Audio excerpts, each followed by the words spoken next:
Everything I picked up this week. First off, on Amazon, I picked up an oil filter for my car.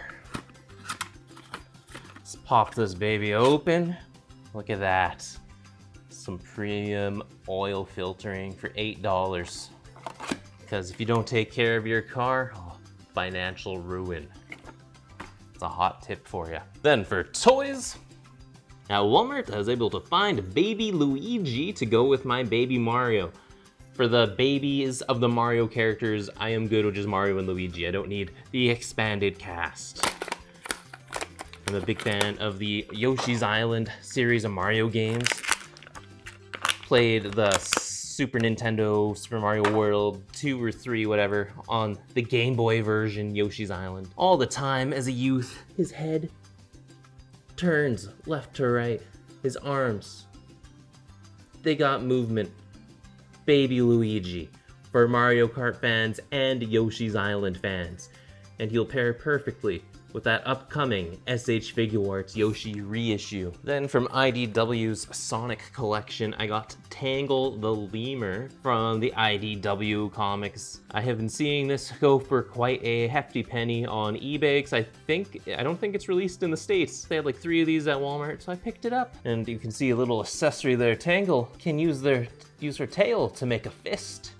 Then for Marvel Legends, I got the Spider-Man No Way Home Lizard. This does use a lot of pieces from the original Amazing Spider-Man Lizard Hasbro release, but they did update the legs here, the hips, along, I think they did other stuff as well, but I don't know off the dome, because I never got that lizard. And now I just need Electro, and I'll have that full team from No Way Home. At one point in the movie, he did have a lab coat on when they were in the school or something. I don't remember. I would have enjoyed if he came with a lab coat, because that just added to the look. Otherwise, he's kind of a nudist, I guess. They made him like this because they thought if he was wearing clothes, it would be goofy in the movie. But Comic Lizard wears clothes, and I think it'd be less goofy if he was wearing clothes, because otherwise you're just thinking, that man still has a man's mind, and he's just running around everything out. You know, they should have clothed the lizard. Same with Doomsday in Batman vs. Superman. Stop making Hollywood. Stop making these monsters nude. It doesn't work. Give them their pants. Then from Hasbro Pulse, this one was Exciting Dragon Man came in. This was a Hasbro Pulse exclusive that you could only order last year. It was made to order, and he finally came in. So I never had the original Dragon Man, because I think that I was like 7 or so when that came out. But this looks like a fantastic update. I've seen reviews online already that he's really tall. Now, Hasbro, I would enjoy if you guys made the rest. A bunch of other Future Foundation. Give us Bentley 23 and those Moloids. I know we got one, the bodiless Moloid with Franklin and Valeria, but I want the rest of them. Give us Alex Power, that would be a cool one. If they give us Teen Alex Power, then I'm good not getting the rest of Power Pack, I think. Just to have them represented in some way would be nice. And Dragon Man is a robot. A lot of people don't know that because he just looks like a normal Dragon Man. But yes, very excited for this. And for DC Multiverse, I got Batwing 2.0, not to be confused with David Zavimbe. This one is Luke Fox, the son of Lucius Fox and a brother of Tim/Jace Fox. So the original Batwing that McFarlane made a figure of, that was the original Batwing, not the plane in the comics. He was part of Batman Incorporated and operated in Africa and stuff. And this one operates in Gotham and is Lucius Fox's son. DC hasn't really been doing anything with Luke Fox, especially since Jace returned and did his next Batman stuff. He was in James Tinian's Detective Comics, where Detective Comics was more of a team book of the Bat family, which it was nice for him to get a spotlight, because he has a really cool costume here. This is mostly reuse of the original Batwing's figure mold, I guess, but still another character for the DC Multiverse display. Then I did pick up this Lego burger truck this week. I have grand dreams of building just a small, modest Lego city. Just more like a strip of getting the Marvel buildings, and then I'll make a little street and put the food trucks on there. There's also a donut truck, and that's what inspired this dream. So then I went out and I found this burger truck at Indigo. I'm going to be building it at the end of this video before I talk about last week's comics. Now onto my monthly comic books. I have number 14 of the Chip Zdarsky comic news. I got the R. Dodderman costume 1 of 25 variant cover for Magic at 204. This was a nice hookup from them. Been seeing this is going for quite a bit online, so I'm gonna maybe get this framed and put it in the comic room. I don't know my plan. Predator Kills the Marvel Universe issue 1. I'm excited for this and how it builds off of the previous Predator versus series, Wolverine, Black Panther, and Spider-Man, because having those have connective tissue, that's cool. I like that. Fantastic Four issue 2. The Ultimates issue 15, and I saw online that Shang-Chi is the Iron Fist here, so that's neat. X-Men issue 20, got the J. Scott Campbell Cyclops variant cover here. Ultimate Spider-Man Incursion issue 3. Looks like he is going to be teaming up with the Ultimate X-Men this issue, so that should be cool. The Power Fantasy issue 11, a real awesome series from Image. It's always up there for me. Always almost pick of the week, possibly pick of the week this week.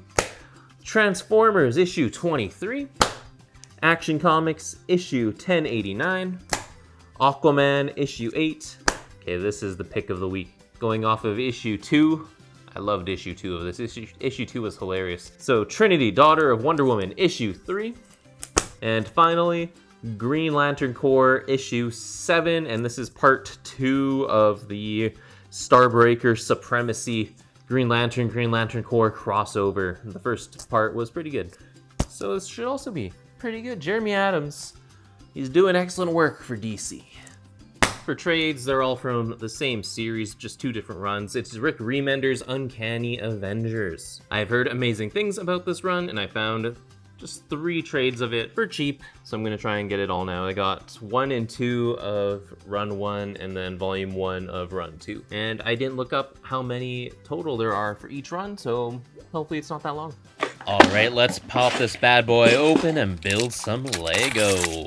Some Lego pieces falling out of the bag. ASMR up in here. This minifigure comes with 2 expressions, a double-sided head piece.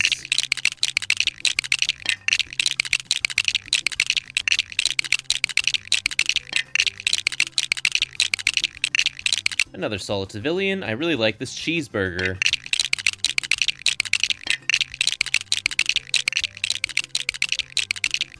And there you have it. It was a pretty easy build, but it's a fun piece. And a very affordable start to my dream of a Lego city. The sign's up, it's open. The sign's down, it's closed. It's got some fun details on the inside, like a grill with a temperature gauge and a patty cooking. And I always appreciate hot rod flames.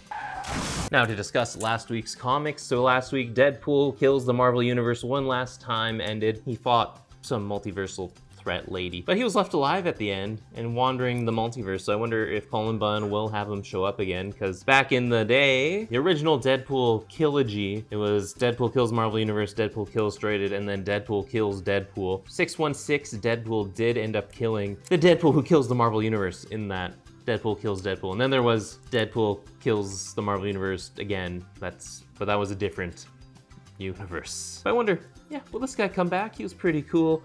Got him all powered up. Gwenpool issue 4. So I did discover that this is a mini. It is ending soon. This ended with the ghost of Gwen possessing Gwen Stacy, and it was revealed. There was a lot of hubbub about they got Gwen Stacy back from the dead, back from the grave, but no, this isn't the original Gwen Stacy. This is the Gwen Stacy from the Clone Conspiracy, which was a big Spider-Man story when Dan Slott was writing it, where Ben Reilly was the Jackal reviving people. They go to the casket of the original Gwen Stacy and they see her bones in there, because she is still dead. This is not the original Gwen Stacy, so everyone can calm down. It's all good. Wolverines and Deadpools issue 2. Everyone got in their X-Force gray and black costumes in this. That was fun. And they gave Ellie a different costume variation wearing the gray and black. And then they gave a little reference to Ellie 2099 where she was wearing something more akin to Deadpool's Zen suit from the Jerry Dugan run, from when he was inverted by Red Onslaught, I believe. Because here clearly she's wearing red and black, but in that in 2099. She was wearing red and gray. Uncanny X-Men issue 19. I don't normally collect this series, but this one had Deadpool and Outlaw in it, and it didn't have them in it enough, so I was a little down by that. Ultimate X-Men finally has Hisako out of imprisonment from the Children of the Atom cult. The art in this continues to be gorgeous, but I've lost the plot a little bit. This was Moon Knight's 50th anniversary issue. So they celebrated Mark Spector's birthday. His daughter showed up, so that was nice. She hasn't been around since the annual. And 8-Ball has a Moon Knight cape in this, and that's just hilarious.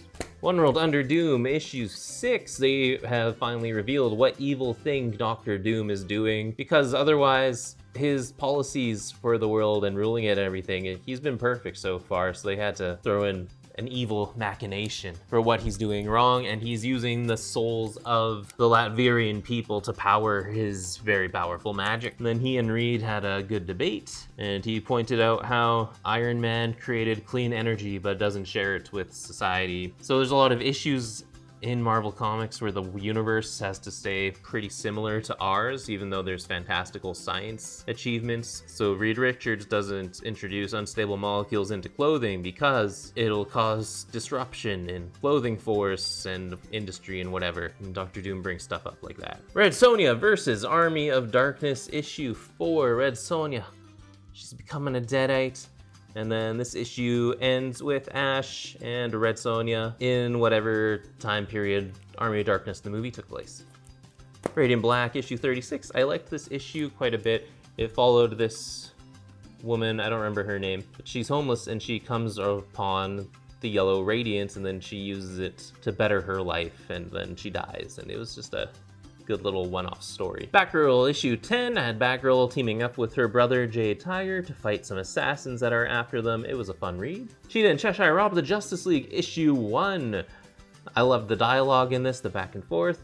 They're chatting like they're just good chums. And yeah, next issue they're putting together a crew. I saw in the solicitations that Clarion is on that crew. Then I also saw that how they're gonna break into the Watchtower is to kidnap Sideways and use his powers somehow, and I think that's a lot of fun, because Sideways, DC had a big push for new characters a few years ago. I don't remember what they called that big push. But Sideways was their Spider-Man. He could do teleporting or something, and he hasn't been around for a while. None of those characters have been around. But I just like when characters get used. And then finally, Captain America issue 2. This was a really good read. They have the Colton War on Terror Captain America coming up against the World War II era gung-ho, just wanting to save people, and Colton, he's been broken down. He's sad now, and there's just some good juxtaposition there. It was a good issue. Good work, Chip Zdarsky. There's everything I picked up this week. Let me know what you're reading and what you want to see reviewed first.